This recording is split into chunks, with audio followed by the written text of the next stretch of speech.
I am Batman. Average Sniper.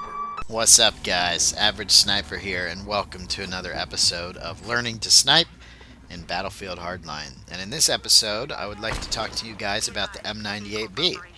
I realized that I haven't actually made too many videos with the M98B. A couple videos talking about it, one video featuring it. So I got this gameplay a couple days ago and figured this would be a great video to use for my next Learning to Snipe. For most of my Learning to Snipe videos, I like to put full gameplays where I just edit out the boring parts because this is Battlefield and there's not always action going on every second. So get rid of those boring parts and show you guys the parts where people actually get sniped here. So I like to put the 6x scope and cannon red dot sight on my M98B. It has built-in 338 Magnum rounds, so you don't have to worry about that. You can't put straight pull on it because when you have 338 Magnum rounds, they don't let you get straight pull. Why, you may ask? That's for balance, because this gun's so powerful, they don't want you to be able to shoot it that fast. It just wouldn't, it would be way overpowered. And the only reason, in my opinion, this gun isn't overpowered is the fact that you can't shoot it so fast. I like the fact that they make you wait in between your shots, and you don't always get the one-shot kill. If you don't have good accuracy on that shot that you take and you hit them in the stomach, unless they're already wounded, you won't get the one-shot kill. So you still need to aim for the upper chest and or head.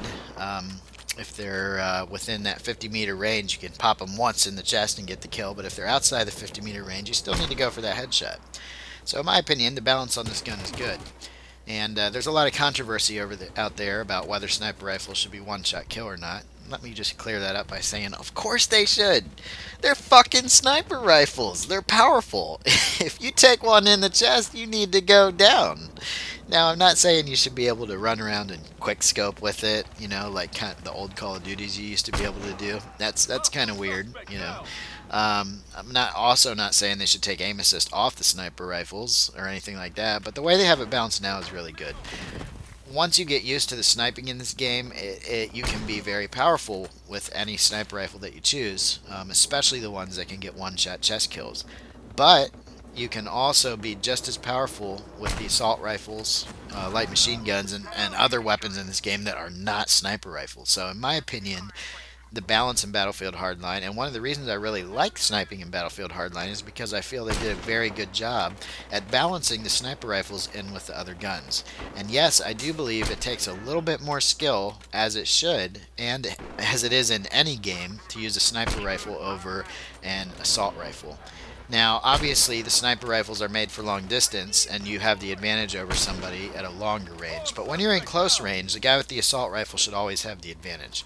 Because he can get his scope up faster, he can shoot you faster, and he's got those, those automatic shots, so he doesn't have to be as accurate as you do. He can shoot you in the leg a few times and kill you. If you're a sniper, you never aim for the legs, The only reason you aim for the legs is if that's all you can see, or if they're really far away and you've already hit them once somewhere else and you just need to get that quick leg shot in before they disappear around the corner. That's the only time I aim low, is when I'm running out of time and I know that they're already wounded. Other than that, snipers need to go for the chest shots or upper body shots to ensure that one-shot kill, or at least maximum amount of damage. And the M98B is just so effective at that. It is a powerhouse. It's basically the same as the AWM or R700 with 338 Magnum rounds, except you get more bullets per clip. And it does take a little longer in between shots for the bolt action. This is probably the slowest gun in the game as far as rate of fire goes. But that's okay, because it's such a beast. And if you're accurate, you can use it and do really good with it. And I see a lot of people using it. I think it's taking over as one of the most popular sniper rifles just because of how powerful it is. Do I have a problem with that? No, I don't. I actually like the fact that in Hardline, the sniper rifles are different. In Battlefield 4, the sniper rifles aren't that different. In fact, the first time I played Battlefield 4, I thought, oh my god, all these sniper rifles are exactly the same. Now, they do have minor differences. Bullet drop, velocity, bolt action speed, things like that, but they are very minor, very, very minor. In Battlefield Hardline, the sniper rifles have drastic differences, all that stuff I just mentioned, and the power of them, Like, for example, if you're doing long-range sniping, you probably want to go with the Scout Elite, the M1903, and now maybe the M82-416. If you're doing close range sniping, you have the 300 knockout, one-shot chest kill. You have the M98, one-shot chest kill.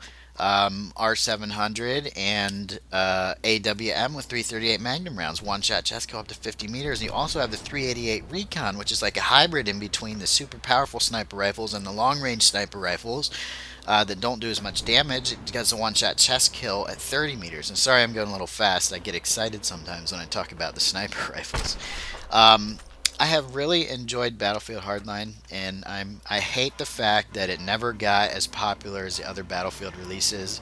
I hate the fact that a lot of people never wanted to transition to it, and they called it an overpriced DLC. In my opinion, it was fully worth the cost. I don't even play the DLC, but that's because like nobody plays the DLC. I really wish there were more players for this game. But with Battlefield 5 being right around the corner and everybody anticipating the announcement, at E3 or maybe that special event EA is doing, I just don't know yet.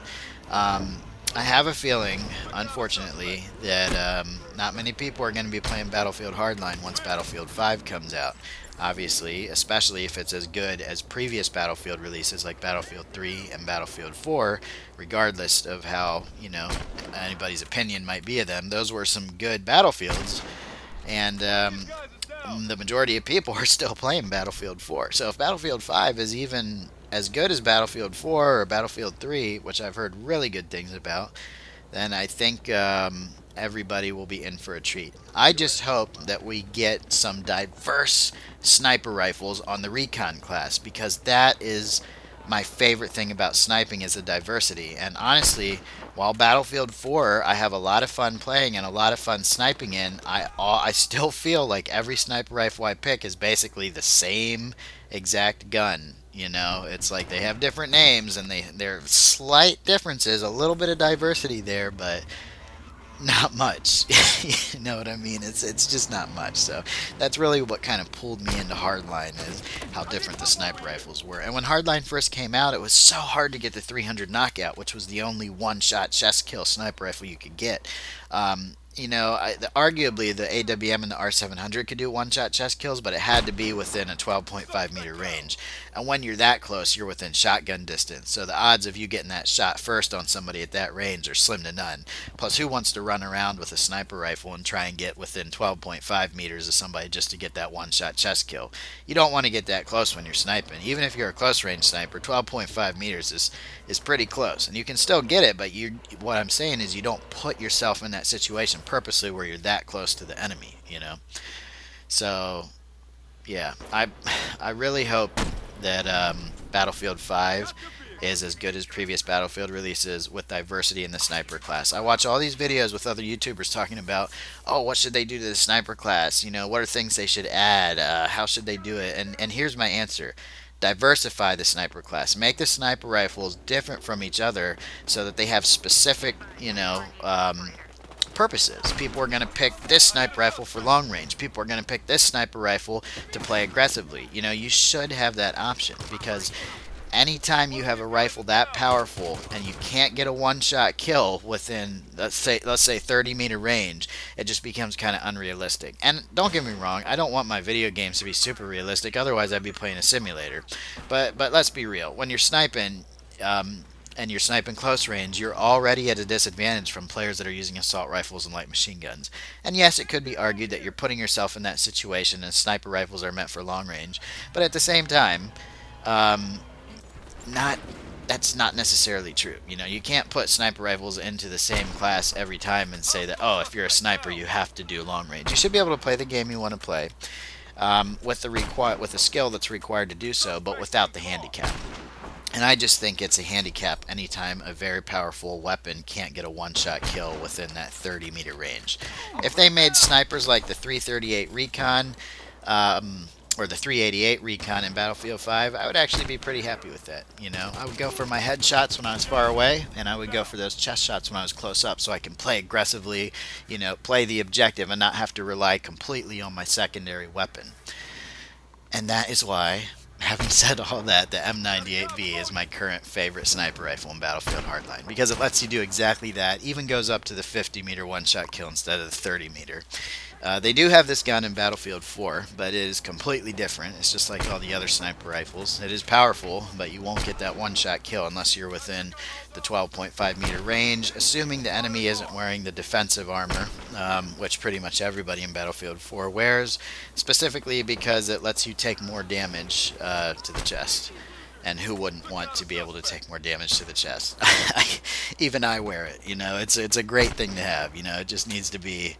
Sniper rifles need to be able to go through that, and that would actually make Battlefield 4 a lot better, in my opinion. Is if the sniper rifles could hit that one-shot chest kill within the 12.5 meter range, without having to worry about whether the other player was wearing that defensive perk or not. Honestly, these bullets should be able to pierce through armor and go right through. Especially on the powerful weapons like, the Barrett sniper rifles. Those are powerhouses. So, having said all that, I love the M98B. Let me know what you guys think. If you like the gameplay, like, favorite, and subscribe if you enjoyed the video. If you're already a subscriber, you're awesome. And I thank you very much. And let me just tell you one thing. Vegetable corn dogs. I don't care what you think. I tried them. They're awesome. They taste like real corn dogs, and I like them. So, veggie corn dogs. Give them a try, dude. Amazing. Alright, thanks. Later, dudes.